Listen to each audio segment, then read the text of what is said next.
À la une de cette édition 20h du 21 juillet 2013, Ligue de football professionnel, les Astres brillent de mille feux. Le club de la capitale économique du Cameroun est venu à bout de son challenger, une New Star, cet après-midi dans la cuvette de Bépanda sur le score de 2-1, creusant ainsi l'écart avec son poursuivant immédiat, Coton Sport de Garoua, qui a eu raison des DAC à domicile, c'est-à-dire dans la partie septentrionale du Cameroun sur le même score de 2-1. Municipales et législatives, les partis politiques en course au double scrutin annoncé pour le 30 septembre 2013 prochain vivent désormais dans l'attente de la publication des listes officielles par Elections Cameroun. Ils avaient déposé leur dossier de candidature dans les bureaux de l'organe électoral. En milieu de semaine, le RDPC est annoncé dans la quasi-totalité des communes sur l'étendue du territoire national, ainsi que le parti au pouvoir devrait défendre également les 180 sièges au pouvoir donc à l'Assemblée nationale. Ceci pour un peu moins pour son challenger, le Social Democratic Front. Retour sur cette actualité dans ce journal rétrospectif de la semaine sur Camus 24. Ouvrons donc avec l'écho des stades pour parler donc en ouverture de ce journal avec l'écho des stades, avec Astre de Douala qui renforce sa position de leader au championnat de football de première division au terme de la 18e journée jouée cet après-midi sur l'étendue du territoire national. Il faut dire que le club de la capitale économique du pays est venu à bout de New Star cet après-midi à la cuvette de Bipanda sur le score de 2-1, creusant ainsi l'écart avec son poursuivant immédiat, le Coton Sport de Garoua qui a eu raison des DAC à domicile sur le même score. Les deux clubs totalisent désormais 36 et 31 points à l'issue de la 18e journée. Sur le film de la rencontre du stade Omnisport de Bépanda ici à Douala, retrouvons Benoît Dormo, Josué Ngongan et Michel Atiba. Rien ne va plus au sein de New Star de Douala. Avant cette 18e journée, l'équipe est 11e avec 18 points. Face aux leaders, les As de Douala, l'erreur n'était pas permise. Mais avant le premier quart d'heure, les Bleus de Douala commettent la première faute. Le dossard 18 des As de Douala met le cuir au fond des filets. Durant toute la première manche, l'équipe leader va mener l'offensive. En deuxième période, les Brésiliens de Bépanda cherchent à tuer la rencontre. 65e minute, Georges Bokwe, le portier de New Star de Douala, a du mal à capter cette frappe qui est à l'origine du second but. Ici, c'est Camille Kandem qui est à la finition. Un avantage qui ne décourage pas l'équipe adverse. Même sans concrétiser, New Star continue à croire. Sur cette action, l'erreur semble être fatale. La faute est doublement sanctionnée par un carton rouge, puis ce pénalty. Sans pitié, Bité bat le portier Hugo Nyame. Mais le score va rester inchangé jusqu'au coup de sifflet final. Avec 38 points, la formation de Douala prend progressivement le large pour le sacre. Nous vous proposons de suivre à présent la réaction des quelques acteurs au sorti de la rencontre de la cuvette de Bépanda. Ils sont au micro de Michel Atiba. Oui, déjà je suis très content d'avoir marqué ce but de victoire parce qu'il nous fallait un match contre New Star comme ça. C'était un derby pour nous.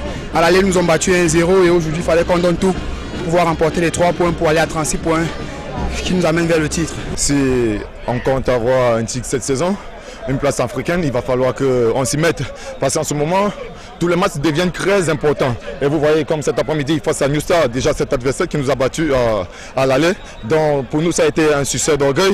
On s'est dit cet après-midi avec le travail du coach Bellinga qu'il fallait plus. Il fallait taper la main sur la table et ce qui a été fait. Et voilà comment mes coéquipiers et moi, je crois que nous avons respecté à la lettre les consignes qu'a donné le coach en semaine. Non, nous ne plombons pas dans les abîmes. C'est encore un faux pas. Puisque nous venons d'offrir 2 buts à l'adversaire et on s'est mis en difficulté. Mais bon, on ne va pas s'arrêter là. On va continuer à travailler pour que le week-end prochain, du côté des Bamenda, on rebondisse avec une victoire, parce que la victoire nous tient vraiment à cœur. Oui, nous sommes conscients, mais bon, nous travaillons et le facteur chance n'est pas avec nous.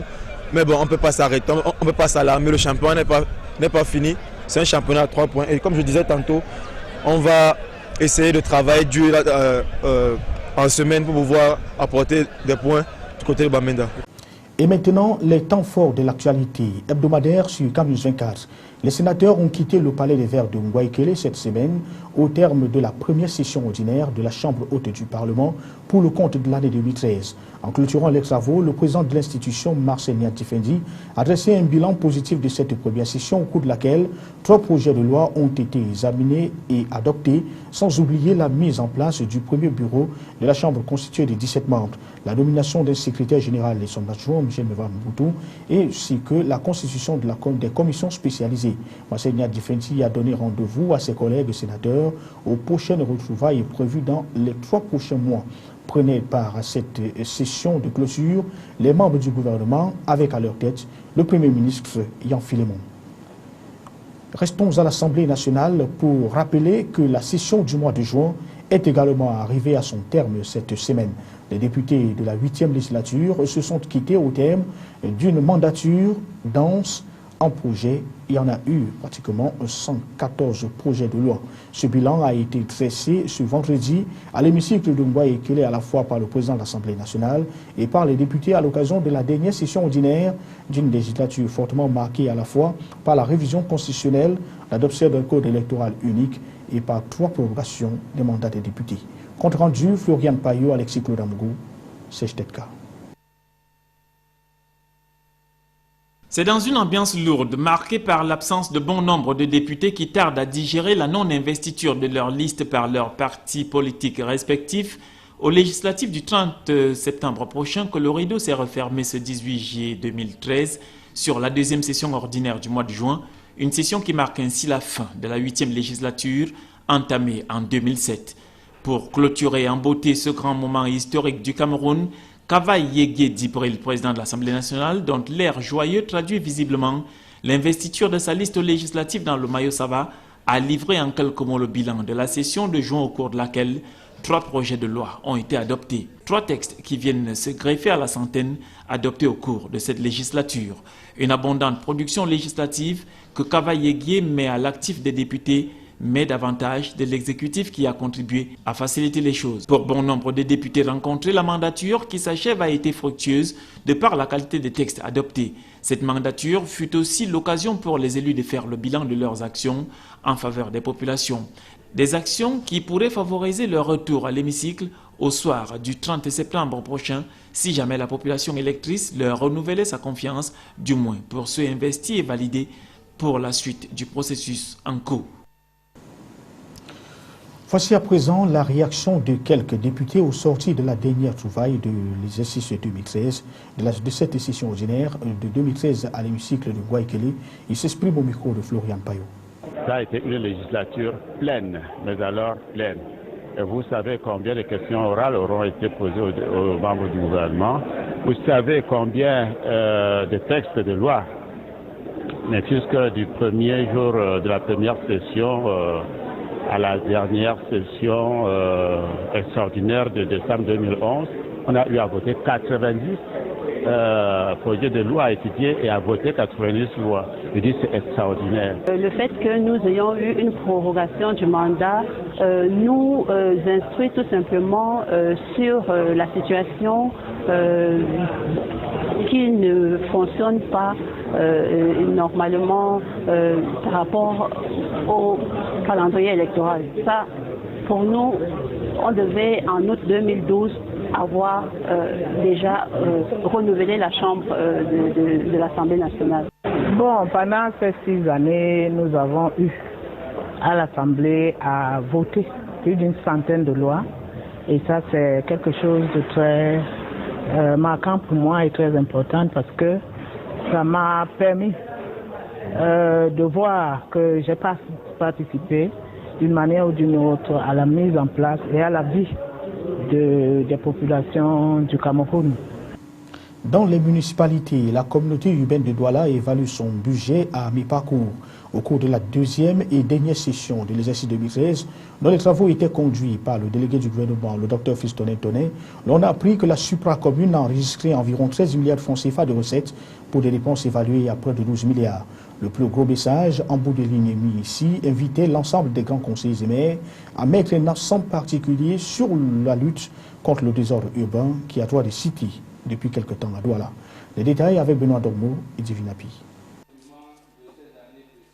Le budget évalué tient sur 100% de recouvrement par rapport aux recettes en dépit du faible taux de 25,6% d'exécution des recettes par rapport au budget de l'exercice 2013. Le président du conseil, en la personne du Dr Fiston Tonnet, par ailleurs délégué du gouvernement auprès de la communauté urbaine de Douala, l'a fait savoir ce 19 juin au cours de la deuxième session ordinaire du conseil du deuxième trimestre consacrée à l'évaluation à mi-parcours de l'exécution du budget au 30 juin 2013.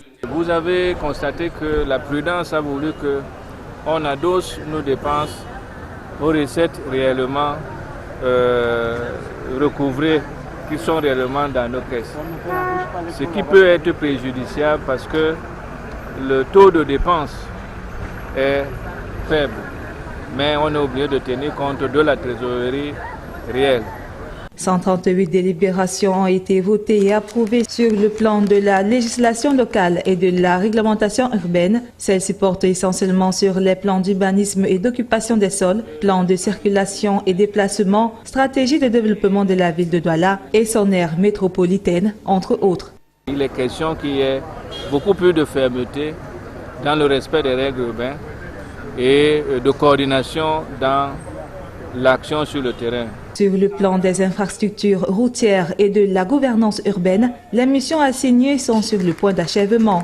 Ceci se prouve par la descente sur les différents sites de travaux d'urgence tels que Dokoti, Onasama, Newtown Aéroport, effectués afin d'en juger l'évolution. Fin de parcours pour cette deuxième et dernière session ordinaire du Conseil du deuxième trimestre de la communauté urbaine de Douala. Il y avait une activité similaire à l'ouest du Cameroun. Ici, les grands conseillers de la communauté urbaine de Bafoussam se sont réunis en session extraordinaire. Au menu des travaux, le réexamen des 7 délibérations recalées lors de la dernière session ordinaire en vue de l'accroissement de l'arsenal juridique et légal pour l'exécution des projets. Parmi les délibérations à examiner, il y avait celle permettant aux délégués du gouvernement d'incorporer certains projets de construction des espaces marchands, les protocoles d'accord avec les partenaires, le recrutement des cadres administratifs et bien d'autres encore. Les travaux qui ont duré une journée étaient présidés par le préfet du département de la MIFI qui a prescrit un certain examen patriote aux grands conseillers en vue d'un meilleur développement de Bafoussam. Au finish, l'on a approuvé à 100% les 7 délibérations au menu des échanges. Vacances sans sida, on en parle avec la 11e édition de l'initiative lancée en 2003 par la première dame du Cameroun, Chantal Biya, qui est répartie à nouveau cette semaine pour une nouvelle édition de Vacances sans sida. Le rendez-vous coïncidait également avec les 10 ans d'existence de cette initiative. La cérémonie a été co-présidée par les ministres André Mamafouda, en charge de la santé publique, et Pierre Ismaël Bidoumpat, de la jeunesse et de l'éducation civique, en présence également des autres personnalités. Compte rendu, Jean-Pierre Bitongo, Alexis Cloudamougou et Letty pour le récit. À l'esplanade du Palais des Congrès, des jeunes ont eu droit au dépistage volontaire, gratuit et anonyme du VIH, ainsi qu'à la distribution des prospectus et autres préservatifs. Dans la salle 1500 du Palais des Congrès, des jeunes mettent dans l'ambiance. Il fallait bien fêter les 10 ans de Vacances sans sida qui est devenu aujourd'hui une tradition étendue dans d'autres pays. Pour le moins, l'occasion a permis de marquer un temps d'arrêt pour faire le bilan et projeter l'avenir. Le bilan peut sembler rose en termes d'engagement, en termes d'engouement et d'enthousiasme suscité, mais tout n'est pas rose. Il faut continuer, le sida continue d'exister, le sida continue de sévir. Certes, le taux de prévalence au Cameroun a baissé de 5,3 aujourd'hui à 4,3. C'est encourageant, ça suscite des espoirs, mais le danger demeure et la lutte doit continuer. Gratitude aux différents partenaires, Luc Assamba promet de soutenir la campagne 2013 par la suite. Dr Jean-Serge Ndongo des Synergies africaines, en précédant à la présentation technique de la campagne, fait un état des lieux. Les artistes ont mis de l'ambiance véhiculant des messages sensibilisateurs à l'endroit des jeunes. Malgré la baisse du taux de prévalence qui est de 4,3 au lieu de 5,5 en 2004, le Cameroun est toujours en situation épidémique. De l'avis du ministre Bidoumpat, il faut continuer à investir dans la prévalence, conseillant aux jeunes d'éviter d'être exposés au risque afin de demeurer pendant longtemps sains et en très bonne santé. Aux pères éducateurs qui animeront la campagne, il a recommandé assiduité, sérieux et disponibilité. Pour André Mamafouda, une des leçons à retenir par les jeunes est, je cite, « Ne baissez pas la culotte s'il n'y a pas de capote ». Fin de citation. La campagne ainsi lancée sous le thème « Jeunes, la lutte contre le sida continue » sera clôturée à Bafoussam le 10 août prochain. Plus de 4000 jeunes, surtout les jeunes filles, connaîtront gratuitement leur statut sérologique. Près de 650 pères éducateurs animeront cette campagne de sensibilisation à travers le triangle national. En politique municipale et législative, les partis politiques vivent désormais dans l'attente de la publication officielle des listes des partis appelés à compétir au double scrutin annoncé pour le 30 septembre 2013 prochain sur l'étendue du territoire national par Elections Cameroun. Et selon certaines indiscrétions, c'est un rendez-vous ou alors une publication qui devrait être effective à partir du 1er août prochain. Mais en attendant, dans la région du littoral et plus précisément dans le département du Vouri, les partis politiques devant compétir sont connus. Déjà, le RDPC est annoncé pour être présent sur les 6 arrondissements que compte le département. Le SDF, son challenger immédiat, sera représenté ou alors va concourir sur 3 communes. Les listes des différents candidats à cette double consultation électorale ont été déposées dans les couloirs d'Elections Cameroun, la région du littoral, le 17 juillet dernier, ont assuré ces responsables-là qui étaient restés jusqu'à très tard pour attendre les différents postulants. Les partis politiques en course aux législatives et municipales dans la région du Sud sont également connus. Leurs dossiers de candidature ont été déposés dans la date butoir du 17 juillet 2013 dernier dans les bureaux d'Elections Cameroun dans cette partie du pays. Et alors que cet effectif est considéré comme insuffisant, les grincements de dents émergent du parti au pouvoir où certains militants ont tout simplement été désillusionnés après le rejet de leur candidature. Reportage lui de Gonzaga Kanchpanda, Donald Anzoua. Ils sont au nombre de 4, ces partis politiques qui vont briguer les suffrages des électeurs le 30 septembre lors du double scrutin des municipales et des législatives 2013. Il s'agit du RDPC, parti majoritaire au pouvoir, qui a postulé pour les 2 élections dans les 29 communes et les 11 places de députés ouvertes dans la région du Sud. Le SDF, qui ne brigue pas de suffrage dans l'Anvila, a néanmoins jeté son dévolu dans les départements du Djaïlobo et de l'Océan. De son côté, la NDP a choisi d'aller à l'assaut de la commune de Sangmelima. De la même manière, l'UDC d'Adamundam Djoya a choisi de courtiser les électeurs de la ville de Kiossi, ville frontalière et cosmopolite à forte coloration halogène. Il faut relever que selon certaines indiscrétions, certaines listes déposées par le RDPC auraient connu de légères modifications au moment du dépôt, nonobstant les consensus parfois difficilement acquis grâce à la médiation des chargés de mission. Dans l'Océan, par exemple, au moins 5 communes sur les 7 que compte cette circonscription administrative ont refusé cette approche et ont soumis 2 listes à l'arbitrage des instances supérieures du parti. Les communes de Kiossi et d'Ambam dans la vallée d'une Thème non plus n'auront pas été de tout repos, tout comme Zoétélé dans le Djaïlobo. Sur l'ensemble des 769 postes de conseillers municipaux ouverts au Sud, la gente féminine serait représentée à concurrence de 27%, alors que son quota au poste de député serait de 52%. En attendant la publication officielle des listes par Elecam d'ici le 31 juillet, les commentaires vont dans tous les sens, évoquant alternativement les cas de militants heureux, déçus ou frustrés. On parle toujours politique avec cette fois une défection dans les rangs du SDF dans la région du Nord. Hassan Chiroma a claqué la porte du parti de Nidjon Fundi en milieu de semaine pour l'ADD, entendez l'Alliance pour la démocratie et le développement de Garga Amanadi. Pour lui, après 22 ans d'existence, le Social-Démocratique Front dans cette partie du pays n'est pas véritablement implanté. La preuve, il est toujours dirigé par un fils de Bamenda Ndiaye Pierre. Et ce qui en croit le démissionnaire prouve que le parti et le SDF se régionalisent à partir du nord-ouest à Bamenda. Aussi, il trouve bizarre qu'aucun fils du Nord n'ait adhéré au Social-Démocratique Front, à l'exception d'Abdourahman Bouba, on y arrive, contrairement aux autres partis politiques dirigés par les fils du terroir. En rappel, Hassan Chiroma était investi par le SDF comme tête de liste aux récentes élections sénatoriales et militait quelques mois plus tôt au Front pour le salut national du Cameroun de son frère aîné, Issa Chiroma Bakari, par devant ministre de la Communication. Sa démission intervient au moment où les partis politiques sont bien engagés dans la bataille des législatives et municipales à travers le dépôt des listes de candidatures des partis politiques au siège régional de l'ECAM au quartier Marouari. Et aux dernières nouvelles donc, le SDF, l'UNDP, l'ADD et le FSNC ont déposé leur liste au niveau régional pour les élections législatives et municipales du 30 septembre 2013 prochain. Seul le RDPC a acheminé ses listes à Yaoundé, la capitale politique du pays.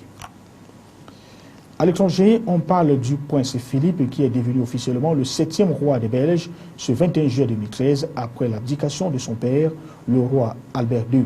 Au cours de sa prestation de serment, il s'est dit résolu à donner un nouvel élan d'enthousiasme à son pays aujourd'hui divisé. La mouture de l'actualité internationale est tout fait par la rédaction de C24. Philippe de Belgique est devenu dimanche 21 juillet officiellement le 7e roi des Belges en prêtant le serment constitutionnel devant le Parlement, 1h30 après l'abdication de son père, le roi Albert II. La prestation de serment s'est déroulée 182 ans, jour pour jour, après celle de Léopold Ier le 21 juillet 1831. La cérémonie s'est déroulée dans l'hémicycle de la Chambre des représentants, devant les députés et sénateurs réunis. Les membres de la famille royale, notamment le roi Albert II et la reine Paola, les 4 enfants du roi Philippe et de la dorénavant reine Mathilde, dont la nouvelle princesse héritière Elisabeth, âgée de presque 12 ans, étaient présents.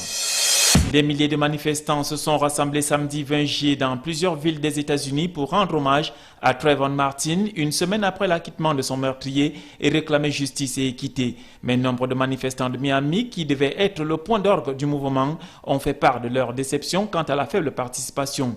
L'événement a d'ailleurs été suspendu une demi-heure après avoir commencé en raison de fortes pluies. À New York, ils étaient plusieurs milliers à exiger justice sous une chaleur accablante.